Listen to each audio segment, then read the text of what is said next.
Hey everybody, thank you for tuning in to another episode of the TamaraTamu Collective where dreams have no filter. I'm so glad that you've decided to tune in once again. Thank you so much for being here. Thank you also to my new subscribers. Thank you again. Also, don't forget, if you are brand new here and you have not subscribed, consider subscribing. Hit the like button. Let's get in today's episode. So I want to talk to you again about procrastination.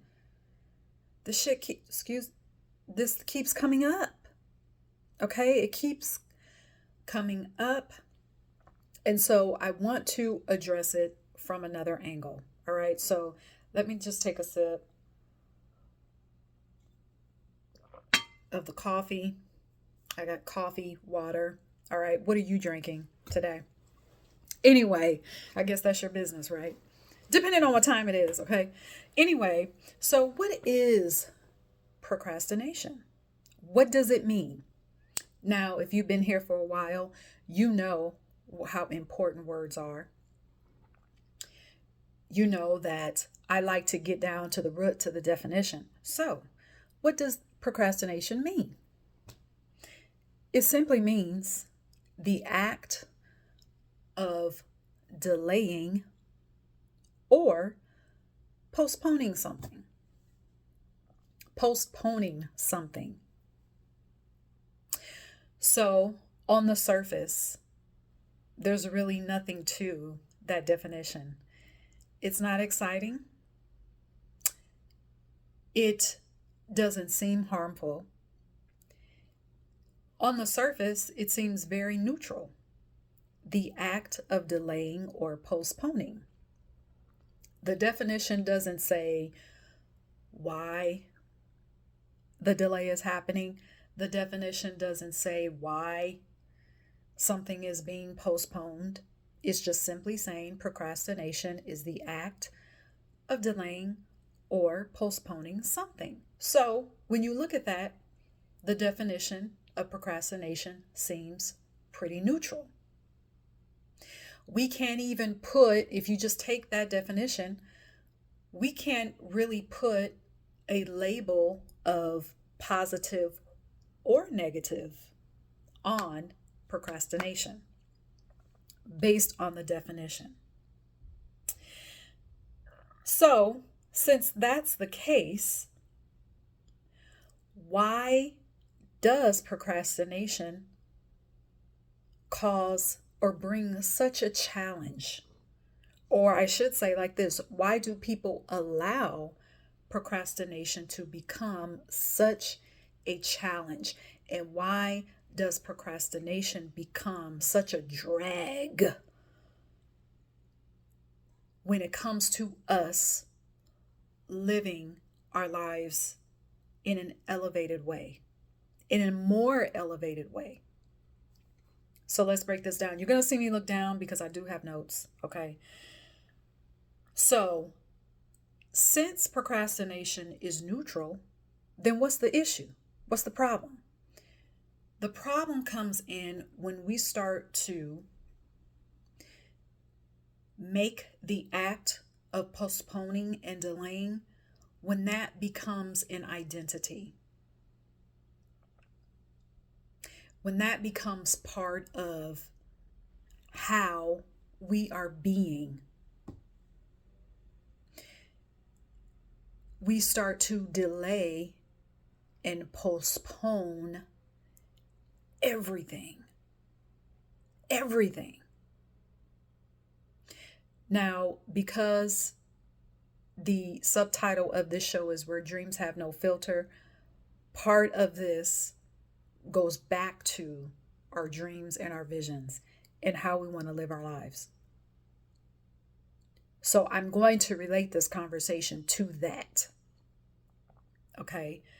So the challenge of procrastination comes in when we are always delaying and postponing. Only you can assess that. Only you can assess that. Only you can be brave enough and courageous enough and honest enough to ask yourself that question. Am I identifying with procrastination? Is this something that I have latched onto as part of my personality, as part of the way I exist? Am I that way? Only you can answer that question. So, after you ask yourself that question, then you have to say, this is where the challenge is. Then you have to say, what am I gaining from postponing and delaying everything? What am I feeling from this?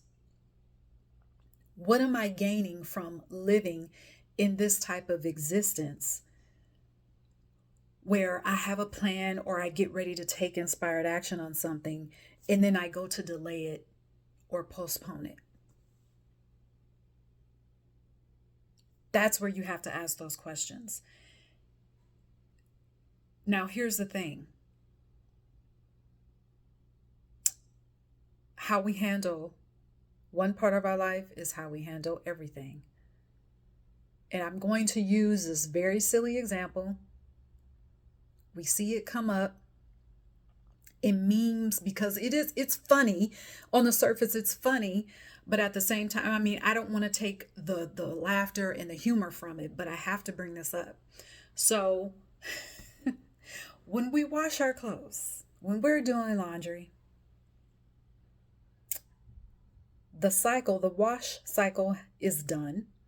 So now it's time to remove the clothes from the washer, put it in the dryer, put the clothes into the dryer. We do that right away because we don't want our clothes to sit wet for obvious reasons.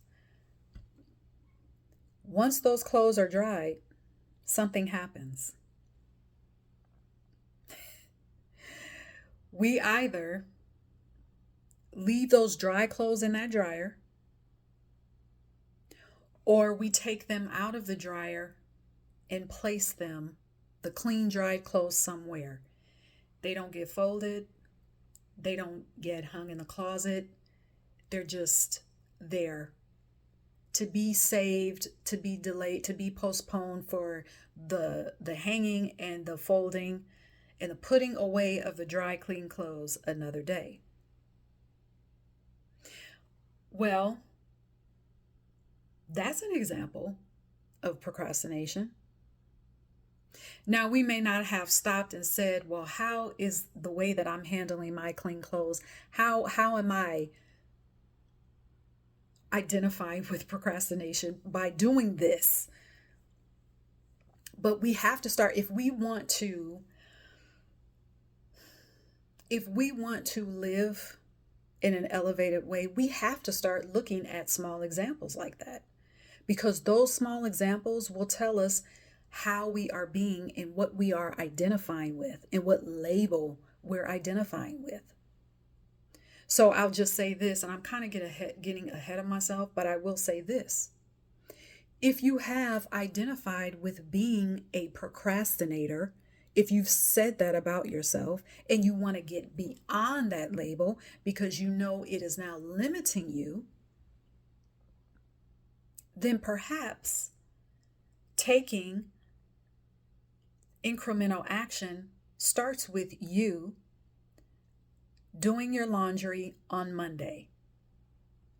That means you're washing the clothes, you're putting the clothes in the dryer, you're putting the clothes away on Monday. Not putting the clothes away on Tuesday or not saving that for another day, but no, doing everything, all that's involved with your laundry, including putting those clothes in the closet, doing that all on Monday. It could be that incremental action gives you your quantum leap into an elevated identity into living the way that you want to live. Okay, so like I said, with that, I got ahead of myself, but that's okay. So again, you have to ask yourself, what am I gaining? What am I getting, or what do I feel like I'm gaining from procrastination? So I'm going to present to you this. Procrastination, in its challenge, when it's challenging, when it becomes a part of our identity and it's keeping us, holding us back, it's tied to survival mode. Procrastination is tied to surviving. So here's the thing. Procrastination in survival mode goes back to programming and what we believe about ourselves, how we see the world, our perspective on the world, our perspective on everything, on life, but really more importantly, how we see ourselves, what we truly think about ourselves. Those thoughts that we've never told anyone. Those procrastination, survival, and programming, it's all tied together. So I want to present some examples to illustrate this. So the first thing is that idea that says you have to work really hard first, and then you can experience joy. In a sense, that is procrastination. Why? Because you're delaying and you're postponing your joy because someone told you that you can't have joy, that life doesn't get to be easy until you struggle and work hard first. Programming, all right? Then there's, and I just mentioned this one, you have to struggle and do things that you don't want to do, and then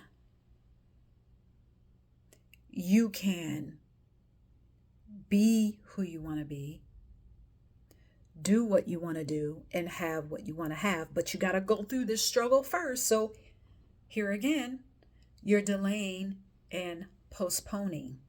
By definition, that's procrastination. Also, if maybe when you were teenager, early adulthood, perhaps you wanted to do something, perhaps you wanted to have a certain career, and then all you heard was, well, you have to have a backup plan. Well, what does that do, especially to a young mind, a young child? Not even talking about a young adult, but what does that do? Well, then that's saying you have a backup plan because, you can try what you really want to do. You can try plan A, but it's not going to work anyway. So now you have this backup plan. So instead of you thinking of plan A, you're completely focused on plan B, which is this backup plan, which in a sense is postponing in reverse, kind of, plan A, because you've been so focused on this backup plan. So then that becomes safe for you.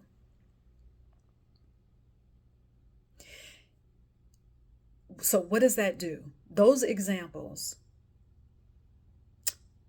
are rooted in security, safety. Security and safety are good things. But when it's tied to survival, it becomes the bare minimum.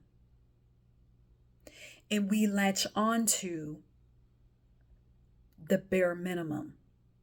Then it becomes our identity, so that when we have this vision, when we have these desires that take us beyond survival and that bare minimum, all of a sudden, because of programming, our ego goes, wait a minute, this is not safe. This is going beyond survival. This is going beyond the bare minimum. This is not secure. This is not what you're used to. This is not what you're used to telling yourself. This is taking on another identity. Wait a minute. Hold up. So then what happens? You delay your joy. You postpone your joy. You procrastinate. So I hope that illustrated that for you. Now, I am going to say this. I've decided to start taking doing one-on-one sessions with people to assist, not to give you any type of plan, not to tell you what to do, but these one-on-one sessions will help you in your process of reprogramming your mind, getting beyond bare minimum living, because that is not what we came here to do. We are prosperous, abundant beings, and we deserve for our lives to look that way all the time, in every moment. I can go on, but these sessions are about transformation, your transformation.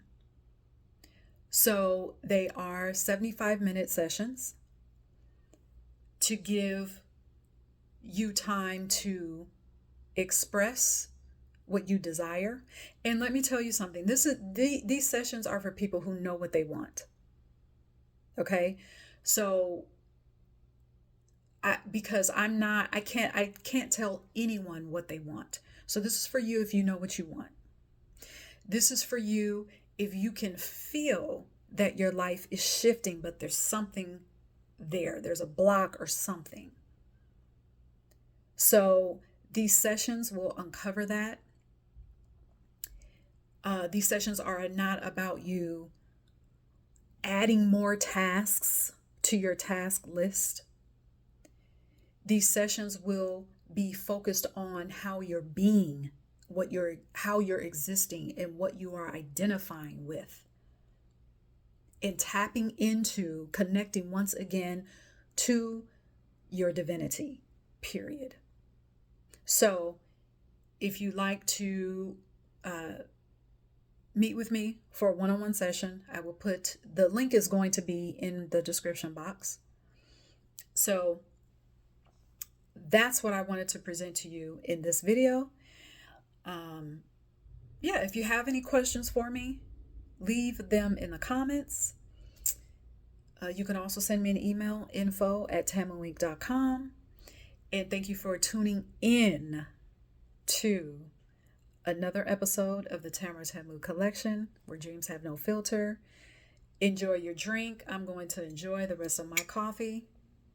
Okay?